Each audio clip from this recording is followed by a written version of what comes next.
fraction we want to define. So intuitively, we want to define based upon we can be more successful as a fraction, right? So the fraction is defined to be is that if you look at the picture, what we have is we have x, we can use r to poke around. Right? We use x, we want to use r to poke around. Right? So in some sense, intuitively, we want to attack those x data corresponding to high probability probing. Right? That's the intuitive set we want to beat. Right? So the set intuitively we can define as is equal to all the set of x such that the probability be fx r. So this only go against r is equal to gxr. So if I define this set is the collection of data that when you poke around with r, you have good probability. So that's me. I didn't write completely. Let's figure it out. 75%. So this is a natural set to attack, right?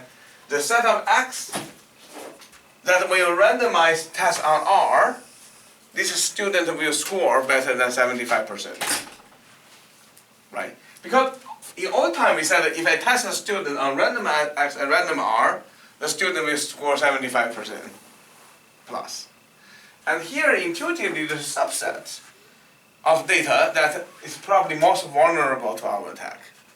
The set of data loosely connect or precisely map to mathematical statement as the set of x that on average if you poke around, this GL predictor is accurate by more than 75%. Right? So everybody see the difference between x and R, right? Because it really depends on where randomness is measured. Okay.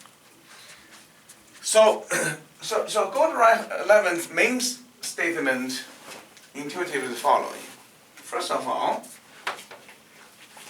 S is large.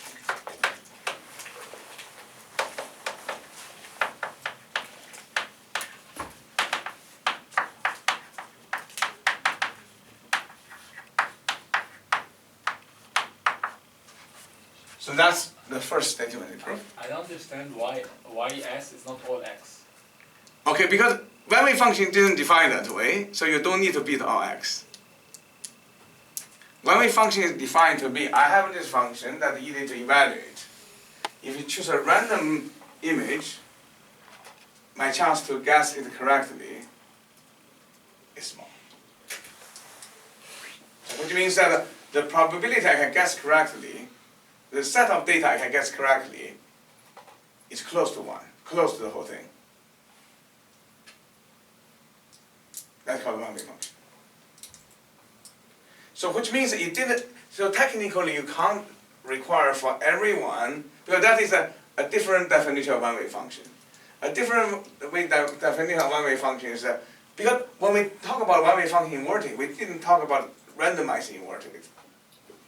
We talk about any way to invert it, right? That's why we can only say this, most of the data you can't invert in polynomial time.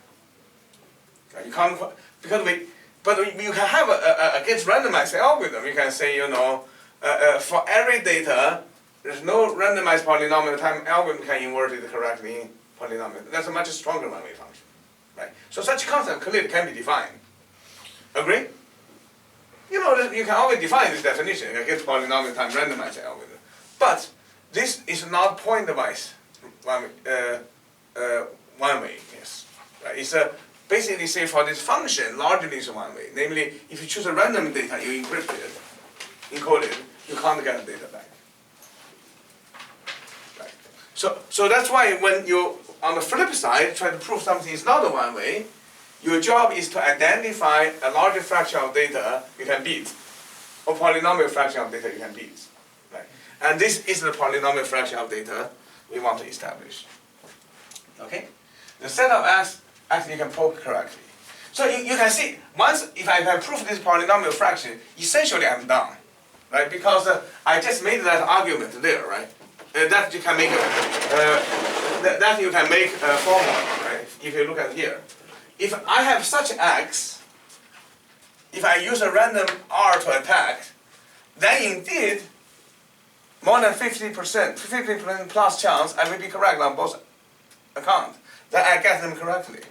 So which means if I choose a random r and it's a differential, I am getting that bit correctly with slightly better than 50%. Which means if I take a majority, I'm highly confident better than 50% to get that bit. Agree? Right? So that's why for such x it's defined. Right? So clearly the second half is just totally a straightforward analysis. Right? So the main thing basically is to show that because clearly all I showed here is that if x belongs to S, for all x belong to S, the following is true, right? Agree?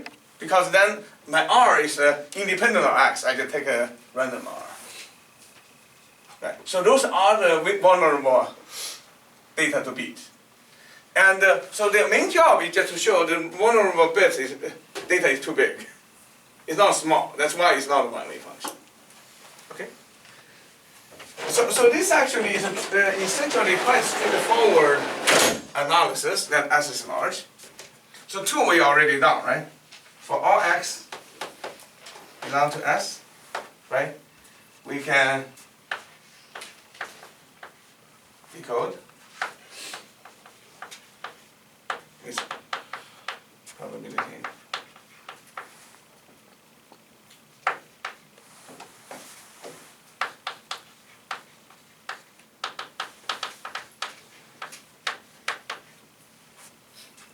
Right, so this part we know, right? Because the argument I gave essentially applied to this part, right? So all we need to prove is S is large. Okay. So that's why they set up their own lemma. It's almost they already see it through this part of the proof, right? They have this two-way test already in their mind, right? That's how they set up their lemma. And if you think about this, this actually is quite a traditional argument, right? So what is this set? You actually don't know this set, right? This set is just defined by this predicate B, and nobody actually knows this set right now. But you can still have certain basic property of this set. Okay, so let's go from this statement. This statement says, so let me write this all the way to a channel using the data board here. So eventually we said this is better than 3 divided by 4 plus epsilon, right? So what is this thing? This thing, if you really look, is really equal to the following. 1 over 2 to the n.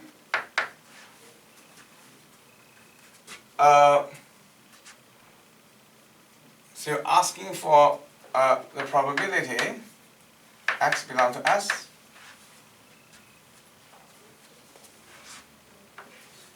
B fx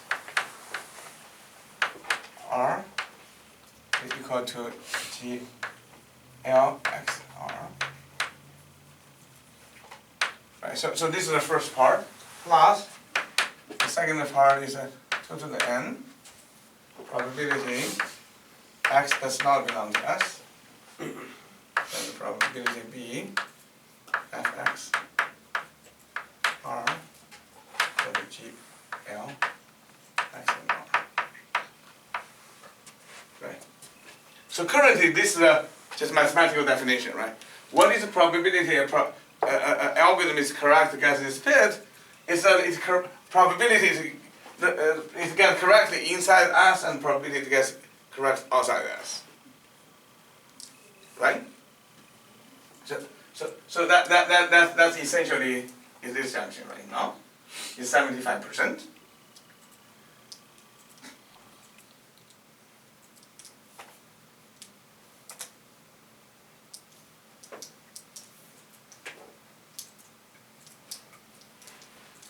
Okay, right? So So this is the definition. So this part is equal to this part, right? So this part. So let me put the other part. This is greater than 3 divided by 4 plus epsilon. Right. So that's what this is. So this sum is equal to this is greater than this. Okay. So if you look at this two division, that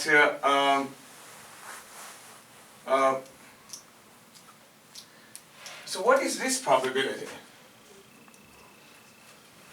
The probability that so this is a probability x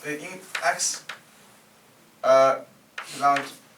So this I should say is a sum. Sorry, this should be sum x belong to s. X belong to s. That's why it's a little confusing. R is taking probability. The sum of x then belong to s. The take probability R. Right.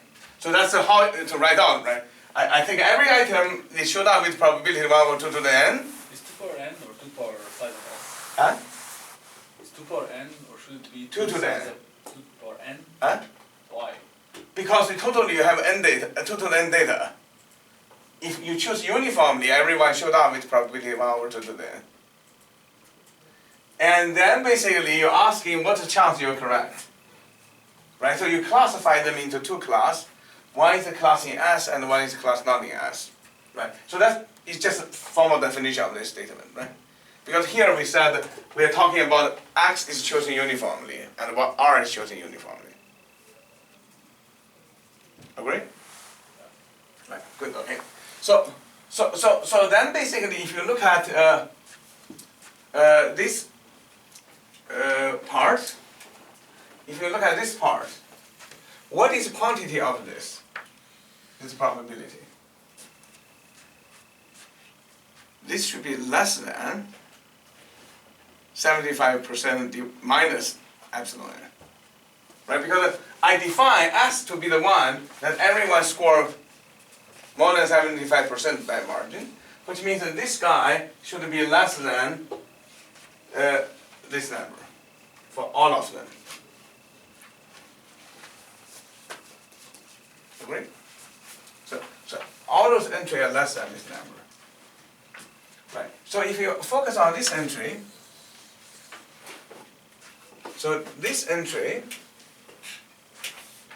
this particular entry is less than, so this part is less than half of n x sum of x not belong to S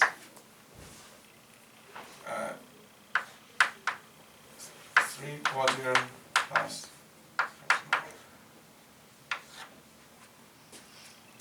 Agree? So this term is less than this, right? By definition. Because I define S to be the one which are odd achievers, better achievers, and easy problem. X are the easy problems, and X not in S is a hard problem. So this is a hard problem. This is an easy problem. In easy problem, I score more than 75%. On the hard problem, I score less than 75%. If I randomize R, right? So then this one is less than this part, right? So if this part is less than this quantity, for example, because this number plus this number is still bigger than this number, right? So I can technically just erase this thing, and I just add this. So this add this is still bigger than this, and then this, right? I made a monotonic change right now. Because I put this entry to be a larger entry, I can only become bigger, so that's why I continue bigger than this number. Okay? So you can see what simplification often do in mathematics, right? That is how everybody agree, right? This is equal to this is greater than this by definition.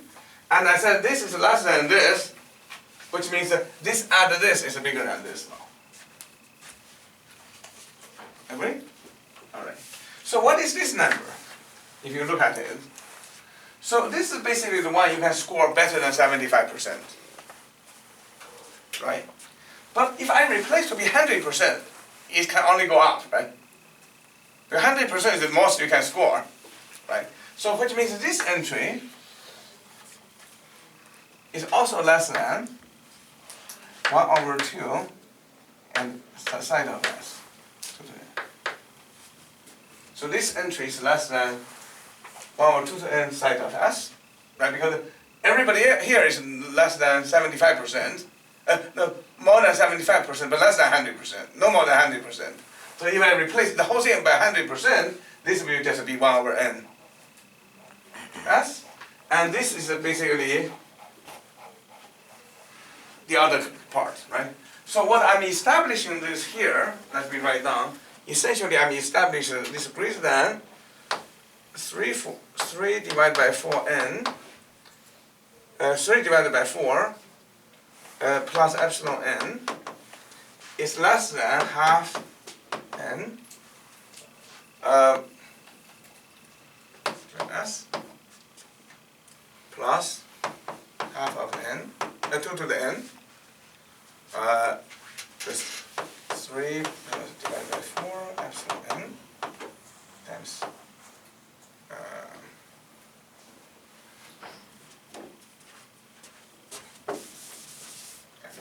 s bar. Okay. I just got this inequality, right? Because this term is bigger than this term. This term is bigger than this term. Right? This term bigger than this term because this entry is score less than 75% plus epsilon n. And this term is bigger than this because everyone is score less than 100%. Agree? So then if you write this thing, so what is this term? This term we also know, right? S bar is just equal to 2 to the n minus s. Right? Because that's other data which you don't do well. Right? So here you can just replace this by 2 to the n minus s.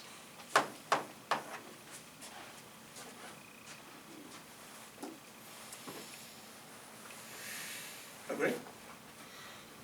So now if you really look at the current calculation right now, is so on this side there's a half minus a fraction of epsilon n. So let me think through how I can combine this in. So this has two terms, right?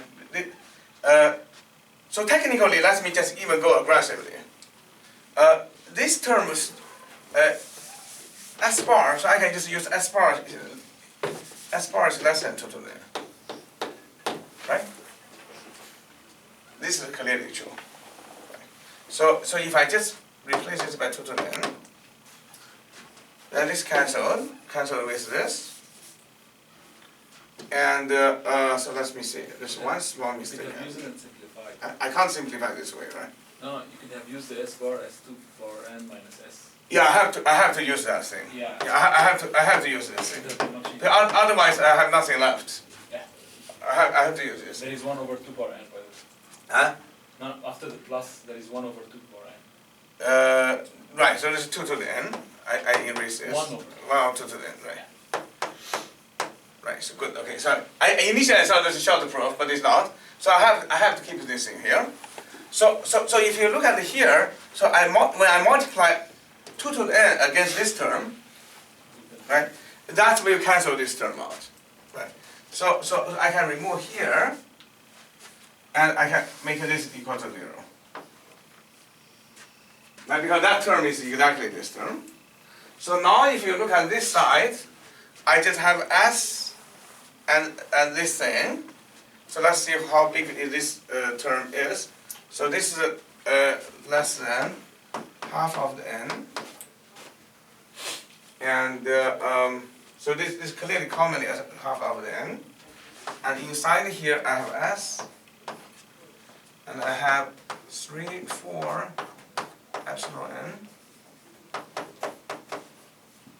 minus s, minus this,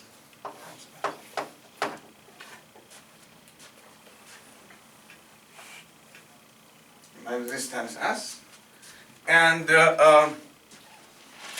so this quantity, so this quantity will be equal to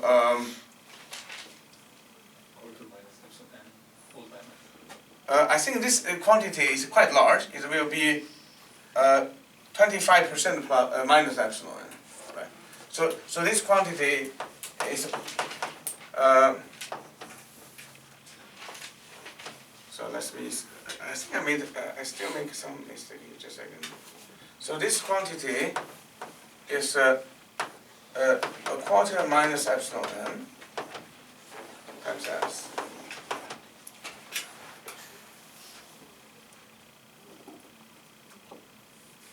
Something's wrong here. Yeah, it's bigger than 0. Huh? Bigger than 0, that's what we did.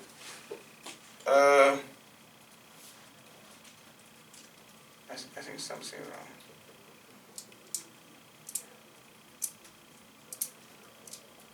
I must make one simplification to ours.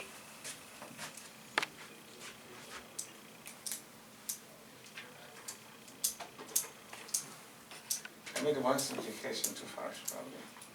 Maybe the one when we said that it's smaller than 1 over 2n times s, because we assume the probability is smaller than 1.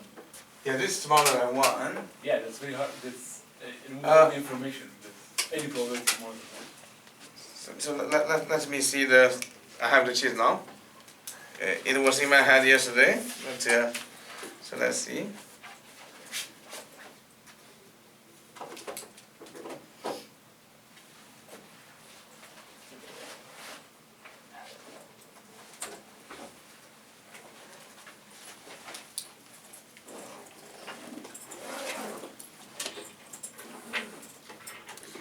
I see. So I made a mistake in the following, fundamentally here. So instead of using here epsilon n, I need to make this to be those hours achieved by two times epsilon n. That's for half of epsilon. I need to make this as a definition. Then it will go through. Yeah, then I did it. Otherwise, I said that I just get everything cancelled. So I define my good set, instead of saying you score by epsilon over n, epsilon n over 70%, you score by half that margin. And this half of margin eventually earn you, because with a half of that margin, then here you have a half here, then this part will not be 0. Remember when I asked you how s is different from what x? Huh? When I asked you why s is different from what x? That was the difference. Yeah. So this is the difference. So instead of giving a score to say epsilon n, that's still too high a standard. That's why you have nothing left. You just gave a score half of that score gap, because half of the gap is still good enough for you. So that's why you said those are the candidates you want to beat. Yeah. So it has enough of those left, and everything else still catch, because epsilon n divided by half is still the same, essentially the same margin. Yeah. Okay. So I guess with this, I just finished, and right. So today's what day is 23rd, 24th, right? So I think my schedule is reasonably tracked with my plan. So that's why on November 11th, if any of you are ready, I'm happy to share the class with you. If not, then I think my current schedule properly go there anyway. Yeah. Okay. Thanks a lot.